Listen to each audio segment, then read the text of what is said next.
آپ کا بہت بہت شکریہ۔ میں سمجھتا ہوں کہ اب مجھے جانا چاہیے۔ آپ بالکل غلط سمجھ رہے ہیں۔ آپ ہی نے تو کہا تھا کہ آگے پیچھے کوئی نہیں، چلے جائیے گا۔ اور ہاں، آج کی رات تو آپ بالکل نہیں جا سکتے۔ شیلا نے ہاتھ اٹھا کر ایک خاص ادا سے کہا اور اسے صوفے میں دھکیلتی ہوئی باہر چلی گئی۔ فراست صاحب، ایک دم وہ پلٹ کر تیزی سے قریب آئی اور بولی، میں لیب تک جا رہی ہوں، کچھ ضروری کام ہے۔ میں اس کوشش میں ہوں کہ کل بھی چھٹی کر لوں۔ اگر ایسا ممکن ہوا تو میں صبح سویرے آپ کے ساتھ آپ کے گاؤں چلوں گی۔ مجھے گاؤں دیکھنے کا بہت شوق ہے۔ وہ گاؤں نہیں، شہر ہے، فراست نے فوراً تصحیح کی۔ عادل آباد والوں کا عجیب مزاج تھا۔ ان کے چھوٹے سے شہر یا قصبے کو اگر کوئی گاؤں کہہ دیتا تو انہیں فوراً غصہ آ جاتا تھا۔ جی ہاں، گاؤں تو ٹورنٹو ہے، جہاں سے ڈاکٹر شیلا آئی ہیں۔ میری کوشش ہے کہ کنٹری سائڈ دیکھوں۔ Please wait. ٹھیک ہے، مگر میں کچھ خریداری بھی کرنا چاہتا ہوں، موبائل وغیرہ۔ شیلا پلٹی، جسے جہاں فون کرنا ہو گھر کا فون استعمال کریں۔ میں آؤں گی تو شاپنگ کے لیے بھی چلیں گے۔ شیلا رات کو تقریباً 10 بجے واپس آئی۔ وہ ایک لمحے کے لیے بھی نہیں ٹھہری۔ اس نے فراست کو ساتھ لیا اور دونوں شاپنگ پر چلے گئے۔ بور تو نہیں ہوئے؟ شیلا نے کہا۔ وہ خود ہی ڈرائیونگ کر رہی تھی۔ نہیں، میں ٹی وی دیکھتا رہا اور پھر سو گیا۔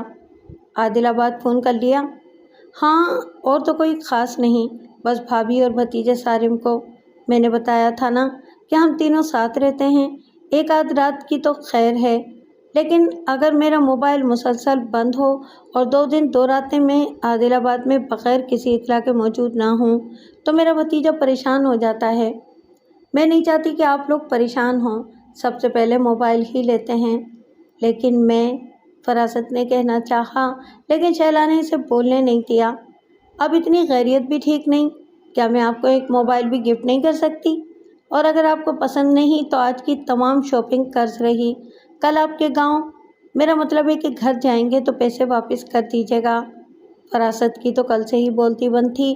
ایک حسین و جمیل طرح دار کینیڈین حسینہ کے ساتھ شہر کے پوش ایریے اور بڑے بڑے مالز میں شاپنگ اور مہنگے ترین ہوٹلز میں مہنگا ڈنر۔ فراست تو خواب و خیال میں اڑ رہا تھا۔ وہ اس کی زندگی کی حسین ترین رات تھی۔ وہ صبح اس طرح بیدار ہوا تھا کہ گھنی سیاہ زلفیں اس کے شانے پر پریشان تھیں۔ ایسی صبح اس کی زندگی میں کبھی نہیں آئی تھی۔ وہ تو دیوانہ ہوا جا رہا تھا۔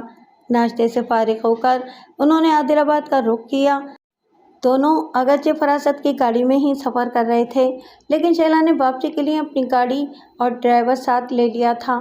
تمام راستے وہ دیہی زندگی کی تعریف میں رطب اللسان رہی اور فراست گاڑی سے زیادہ خود اڑا جا رہا تھا۔ شیلا کئی مرتبہ بہانے سے اس پر لد گئی تھی۔ عادل آباد سے کچھ پہلے ایک راستہ دائیں جانب مڑ رہا تھا۔ یہ کیسا راستہ ہے؟ شیلا نے سوال کیا۔ کسی زمانے میں یہاں ہمارا فارم ہاؤس ہوا کرتا تھا، کچھ عمارتیں اور گودام بھی ہیں، لیکن کئی سال سے اب وہاں کچھ بھی نہیں ہے۔ اوہ، فارم ہاؤس؟